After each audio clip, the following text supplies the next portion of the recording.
This is the first time the woman has been cornered by her boss. The boss appears respectable on the surface, but actually has perverted fetishes. Seeing the woman showing some resistance, he slowly looks downward. The woman instinctively pulls her feet back. She didn't expect the shameless boss to squat down. The boss says your cheap stockings can't hide your delicate feet. The woman swallows nervously, afraid the boss might do something inappropriate. The boss specifically targets vulnerable people. He was just about to whisper something in the woman's ear. Suddenly he sees something behind the woman. An orchid makes him instinctively back away several meters. Without any hesitation at all, he immediately flees the scene. This isn't the woman's home. It's her best friend's rental apartment. The woman is somewhat confused. It's just an orchid. Why does he act like he's seen a ghost? This isn't an ordinary flower. Once when she and her best friend were doing yoga together, she suddenly noticed her friend had an orchid tattoo on her ankle, with 4 numbers on it. She wasn't interested in the flower, but what did those numbers represent? Her best friend directly told her it was her mother's death anniversary. The two were originally just colleagues. Gradually they discovered they'd become good friends, thanks to their co-workers' exclusion that brought them together. It wasn't that they were hard to get along with, but they were labeled as poor and automatically ignored. This day the two dressed up carefully, wanting to enjoy a nice meal at an upscale restaurant. Just then Inju's shoe heel broke.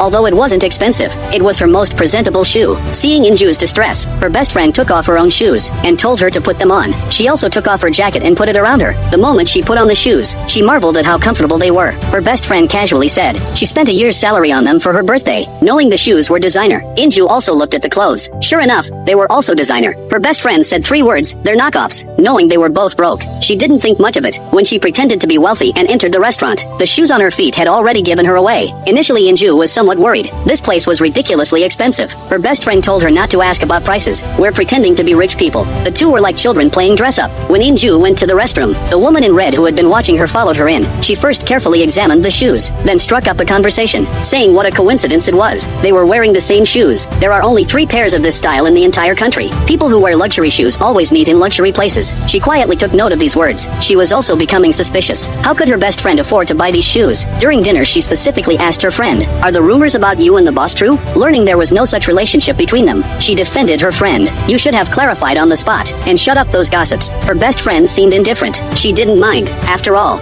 it's not true. Besides, I'm now planning to register online accounting services abroad. This kind of business will definitely make money in the future. Let's do it together. She handed Inju a stack of documents to sign. Seeing the dense English text, her head started spinning. Based on her trust in her best friend, she just signed directly. After signing several pages of documents, what awaited Inju was unexpected terror. What she couldn't have imagined was, this would be their last meeting. Because her best friend was on a normal business trip, she would occasionally go to her friend's office area to do yoga. This day there was suddenly an unexpected visitor. Although the two had never met, the person recognized Inju immediately. She learned he was Xiao Chui, a colleague who worked with her friend in Europe. She still didn't realize the seriousness of the situation. Why would a colleague who worked in Europe year-round suddenly return to the country? On the surface, Xiao Chui treated her to a meal. Inju thought this man was interested in her, until Xiao Chui asked if she could contact her best friend. Inju tried to call. Strangely, no one answered the phone. Her best friend had returned to the country 2 days ago. She shouldn't be out of contact. When she arrived at her best friend's home, she found someone hanging in the closet. The tattoo on the foot was all too familiar. She never imagined her best friend would die like this at home. Afterward, she wanted to investigate her friend's cause of death. She didn't expect Director Shin, who was rumored to have an affair with her friend, to be even more anxious than she was. Knowing Director Shin had a foot fetish, she was so nervous she could barely breathe. Strangely enough, why was he so terrified when he saw the orchid? Could this orchid be related to her best friend's death? Or does Director Shin have some secret? The woman's heart races for the first time in terror. In just 1 minute, she witnesses a horrifying scene. This is a rooftop 100 meters high. Yesterday she was cornered by her boss. Her boss sexually harassed her. Now she's watching helplessly as her boss drives off the rooftop. Strangely, she doesn't feel happy about it. Instead, she feels extremely terrified. Without time to think, she quickly runs downstairs and drags her boss out of the car.